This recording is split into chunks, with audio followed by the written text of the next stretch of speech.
정수와 유리수 곱셈의 정수와 유리수 곱셈의 연산법칙하고 분배법칙. 연산법칙은 두 가지가 있죠. 교환법칙, 그 다음에 결합법칙. 말에서 무슨 뜻인지 이해가 되죠? 교환, 둘이 자리를 교환한다. 결합, 두 개씩 결합한다. 교환법칙, 결합법칙.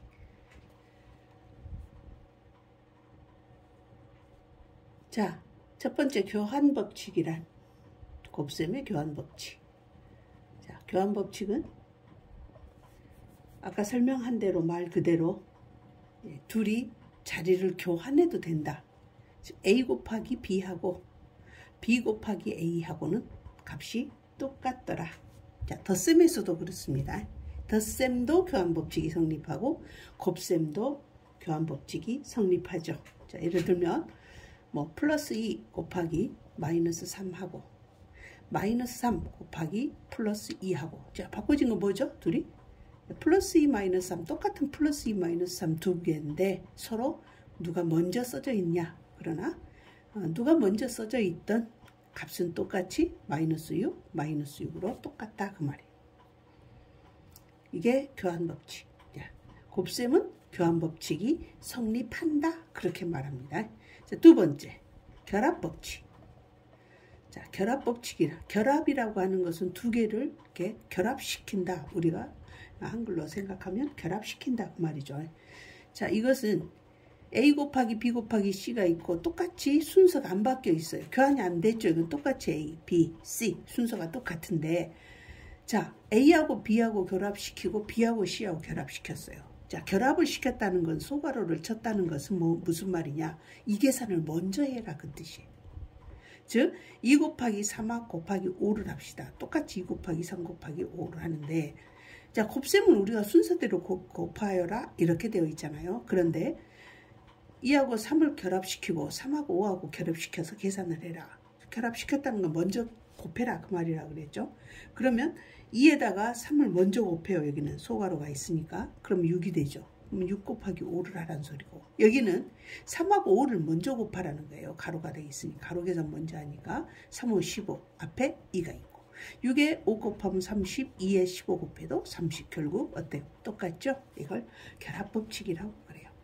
덧셈에서도 마찬가지로 곱셈에서도 마찬가지 똑같이 결합법칙이 성립한다.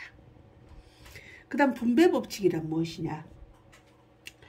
자, 분배법칙이라고 하는 것은 앞에 어떤 숫자가 A라는 숫자가 있고 이 A에다가 곱하기 곱셈을 하는데 소괄호가 있어요. 소괄호 속에는 무슨 셈이 들어가 있냐면 이렇게 덧셈이나 또는 뺄셈이 들어있어요.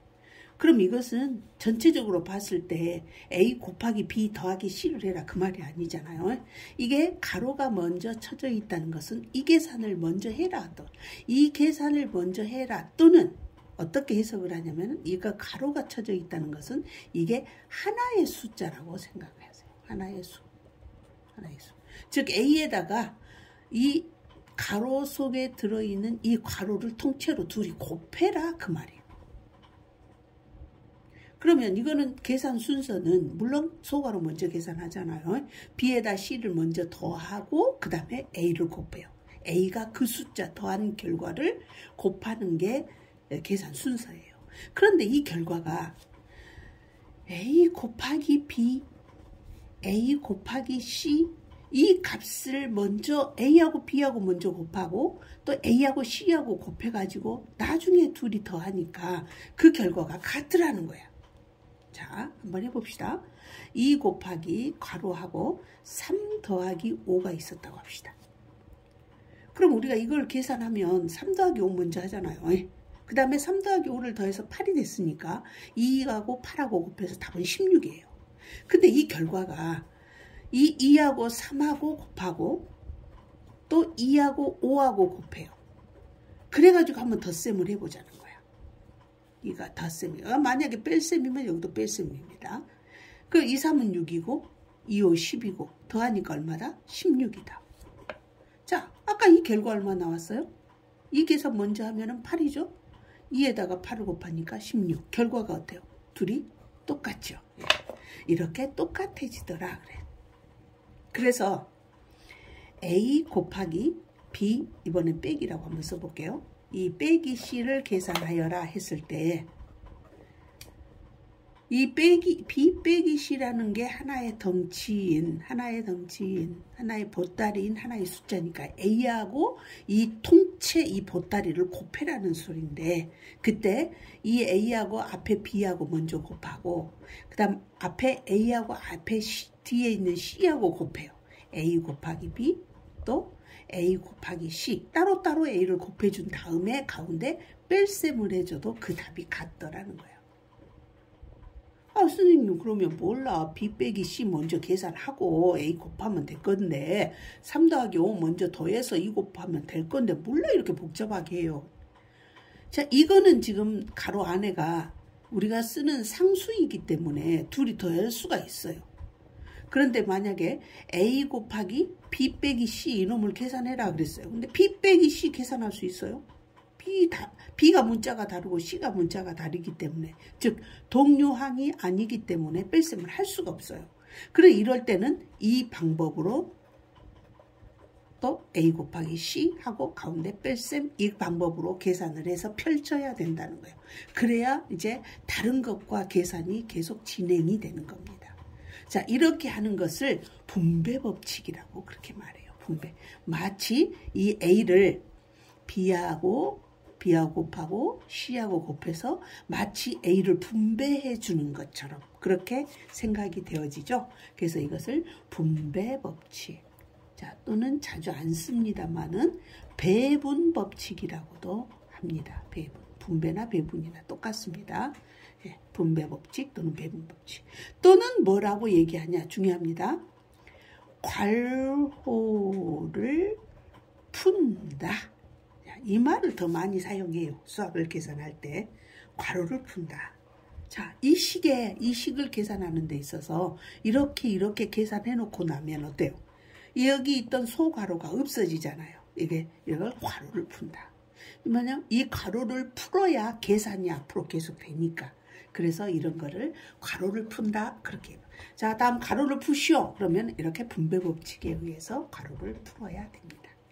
자, 이해됐죠? 자, 한번 실제 문제를 한번 풀어봅시다. 자, 다음 계산에서 이용된 연산 법칙을 쓰시오 그랬죠. 자, 보세요. 플러스 20 곱하기 플러스 0.17 곱하기 마이너스 5를 곱셈을 해요. 다 곱셈이에요. 자, 순서대로 곱하면 돼요.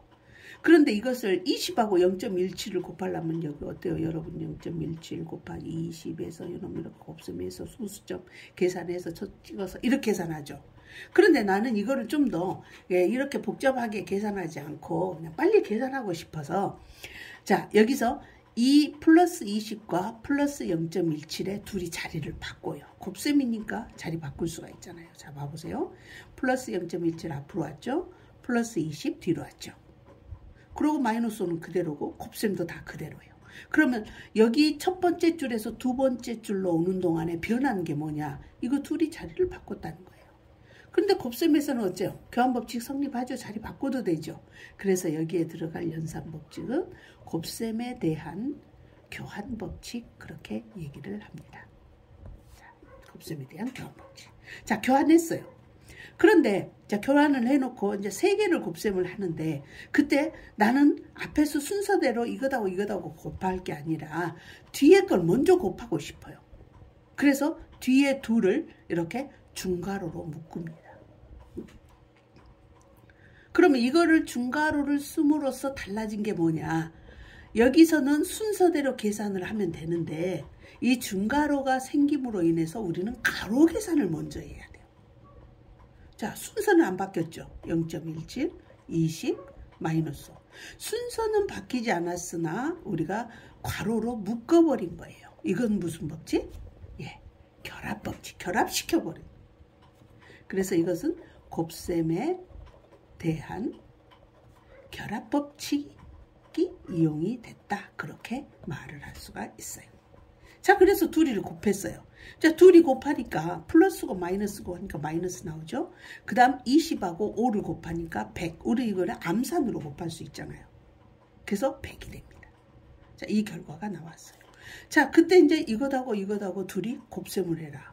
근데 플러스 마이너스니까 일단 마이너스가 답이 되고 0.17하고 100을 곱하 이거 100분의 17이니까 100이 약분해서 17 답이. 이런 곱셈을 계산하지 않아도 암산으로 계산할 수 있다. 이때 사용된 연산법칙 이와 같이 두 개를 쓸 수 있어야 됩니다. 자, 그 다음에 이거 계산하세요. 자, 이 문제입니다. 분배법칙을 이용해서 이걸 계산하시오. 이거 봐봐요. 곱셈, 덧셈, 곱셈. 그럼 이 덧셈 제일 나중에 할 거잖아요. 이 덧셈을 제일 나중에 할 거니까 이거 계산하고 이거 계산해야 돼.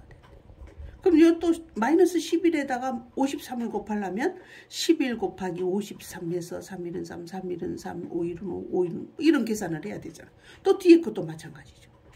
그런데 이거 두 개를 이렇게 보니까 똑같이 앞에 동네도 마이너스 11이 곱해져 있고 뒤에 동네도 마이너스 11이 곱해져 있는 거야. 그래서 이것은 마치 두 개의 동네에다가 마이너스 11을 동시에 너도 곱해주고 너도 곱해주고 그렇게 생각할 수 있잖아요. 그래서 이것의 반대, 이 배분법칙의 반대를 생각해서 그러면 마이너스 11을 대표로 앞에다 쓰고 곱하기 하고 여기다가 소괄호를 해서 나머지 53 더하기 47 이렇게 쓸 수도 있겠구나. 거꾸로 생각한다면 똑같이 둘 다 마이너스 12를 곱했으니까 마이너스 12를 대표 앞에다가 적어놓고 그러면 우리가 이거 나중에 분배법칙 할 때 이렇게 곱하죠. 이렇게 곱하죠. 이렇게. 그럼 똑같잖아요. 그죠?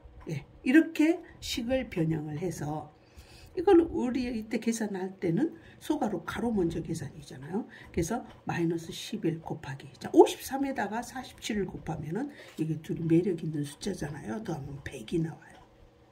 그럼 이것은 부호 마이너스가 되고 11에다 100을 곱하니까 1100. 자, 이런 곱셈을 하지 않아도 이런 복잡한 곱셈을 하지 않아도 암산으로 답이 나와버린다. 이런 분배법칙을 이렇게 사용을 한다. 그 말입니다. 할 수 있겠죠? 네, 수고하셨습니다.